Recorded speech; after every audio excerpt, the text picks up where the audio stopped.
Hi everybody, welcome to Library Highlights with Mary. This has been a great summer with all the fun activities, but it's almost over. And the last day to log your reading is almost here. You have until Saturday, August 5th.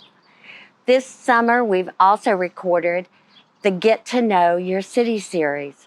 We visited several Rogers City departments, toured the facilities, and asked lots of questions to learn more about how the city departments work together to make Rogers great. You can watch these videos on YouTube or any of our social media pages. The Stitch Together program on Mondays from 1 to 2:30 has been such a hit that it's going to continue into the fall. And Wednesday, August 2nd at 5:30 is our next Achieve It. It will be about disability rights. Be sure and drop by the circulation desk to pick up any craft kits that are still available.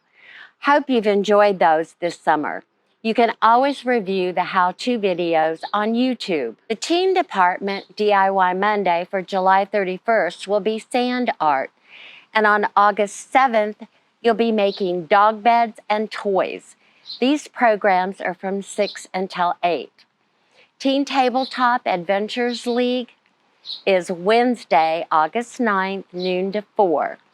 And Teen Movie Night, Thursday, August 3rd, and Thursday, August 10th. Those are at 6 p.m. In Children's on Tuesday, August 1st at 10 a.m., come join the Center of Aquatic Sciences with a Zoom presentation and learn about the live animals in their aquarium. Then on Saturday, August 5th, from 2 to 4, we will be having our end of summer reading program party. There will be games, prizes, crafts, and more. Plan on coming and having a great time. There's going to be a local author story time with Matt and Melissa Cooper on Saturday, August 12th at 10 a.m. Their picture book, Benny in the Garden, will be featured. So that about does it for now. So until next time, hope you have another couple of wonderful weeks.